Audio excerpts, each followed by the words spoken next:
You ask Tiger to solve. This deals with linear equations with one unknown. The final result is x equals 3 over 2. Let's solve it step by step. Group all constants on the right side of the equation.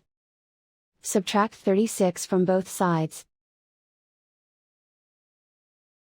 Group like terms. Simplify the arithmetic.